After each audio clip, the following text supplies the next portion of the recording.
New research shows almost 1/3 of the Japanese population lives on land that is vulnerable to shaking in the event of an earthquake. A study group from the National Research Institute for Earth Science and Disaster Prevention did the analysis. The researchers found that areas that are especially vulnerable to shaking account for 6% of Japan's total area. The areas include the Kanto Plain around Tokyo and plains surrounding other major cities, Osaka, Nagoya and Sapporo. The researchers say about 38 million people live in these areas. They say there is a high possibility of liquefaction, particularly in coastal regions and riverside districts created using landfill and sand. Major metropolitan areas with large numbers of residents invariably stand on weak foundations. The study points to the need for extensive efforts to make buildings quake-proof and capable of withstanding liquefaction.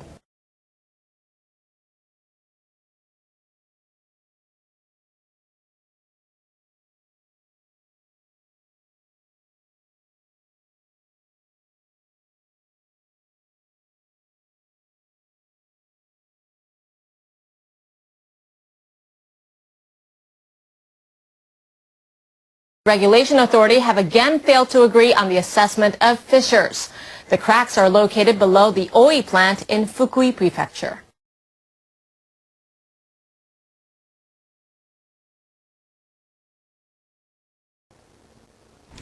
The experts met a second time to try to reach consensus about a long fissure identified as F6, what is known as a fracture zone.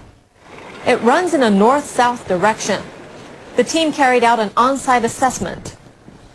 The fissure passes beneath pipes that funnel seawater to cool the number 3 and number 4 reactors, the only reactors operating in the country. If the fissure is an active fault, the Nuclear Regulation Authority has indicated it will order the plant closed. That would be in accordance with government guidelines that prohibit building or running a major nuclear facility above an active fault. What's so funny now? I sometimes just think funny things. In a meeting on Wednesday, the operator of the plant, Kansai Electric, expressed its view that the fissure is not an active fault.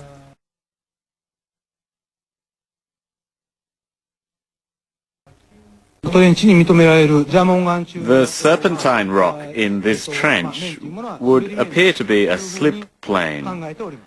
We do not believe that any movement in the F6 fracture zone has occurred in recent geological times. One of the experts, however, was dissatisfied. The company is denying any talk of a geological fault.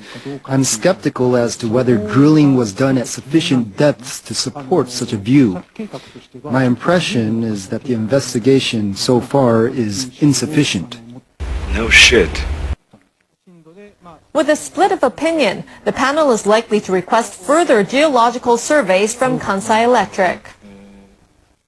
The authority will work more quickly to determine whether an active fault is putting the plant at risk. It's too soon to reach a conclusion. When the experts have the proper data, they should be able to reach a unanimous conclusion. Now, other stories making headlines this week. I'm really shocked. Growths on both young daughters' thyroids. I deeply regret making them stand outside for hours in high radiation. These are parents out of Japan. Henry Kissinger, there's a name we haven't heard in a while. Linked think tank pressuring Japanese to keep nuclear power. GE, we bring good things to live in. TEPCO to try and remove steel debris on top of fuel racks in number 3 pool. They have concern about the liner, as do we all. You got to remember number 3 is the one that really blew up big, where the actual cloud looked like an atomic blast. TEPCO president will come clean your house in Fukushima. Yeah, right. Photo, smiling mascot asks Fukushima kids to gargle to stay safe from radiation. Radiation sparkles on happy children. Can you believe this? Officials sabotage at California San Onofre nuclear power plant. Apparently they found some oil or some kind of liquid where it wasn't supposed to be, and they think that if after the plant was already turned on and rolling, they said if they didn't discover this, the governor would have burned out on this unit kind of thing. Of course, no danger to the public, but they're not quite sure what the heck's going on in San Onofre right now. And of course, the cracks found in the South Korean nuclear reactor I reported on yesterday, where they have counterfeited credentials to their parts. So these things are not safety checked on all 23 of South Korea's reactors. They're definitely under a big panic there as far as trying to figure out what's good and what's not. And if they're finding cracks and faulty, shady stuff, who knows? We have waited for so long for somebody to listen to us. You okay? Nah, man. I'm pretty fucking far from okay. When the mainstream press and the government says nobody could have predicted this, they're lying through their fucking teeth.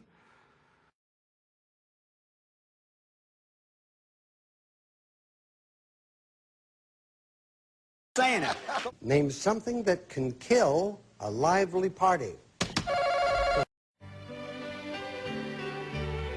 Build me an engine that can carry me home. Light my darkness, bake my bread. Show me the future, keep my family safe and warm. Play me a song, make me smile. Bring good things to live in. We bring good things to life. Be there in the morning, show me all there is to see. Turn my happy moments into sweet memories. Bring me closer to the ones I love. Gee, we bring good things to live in. We bring good things to life.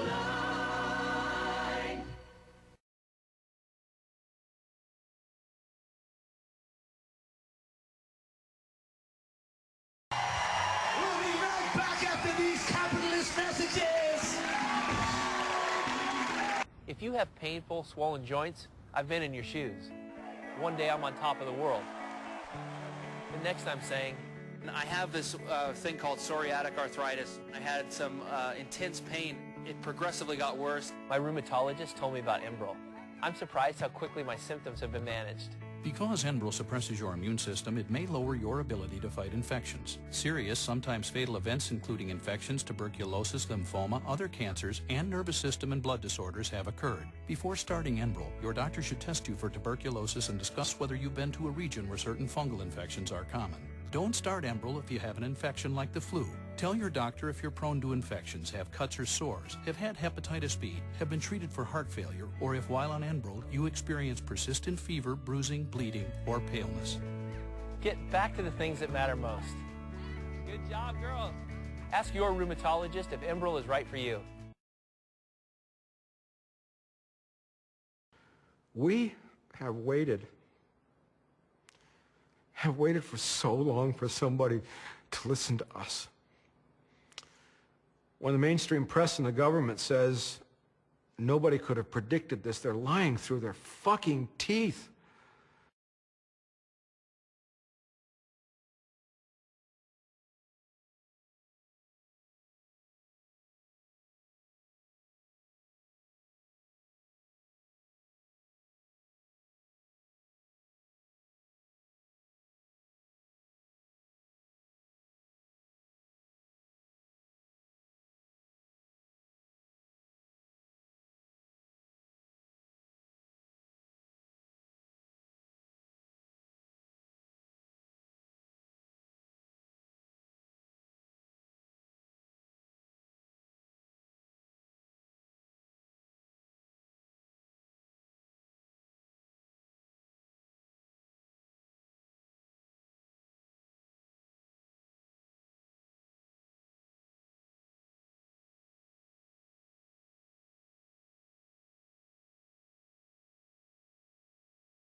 I appreciate the tenor of the conversations.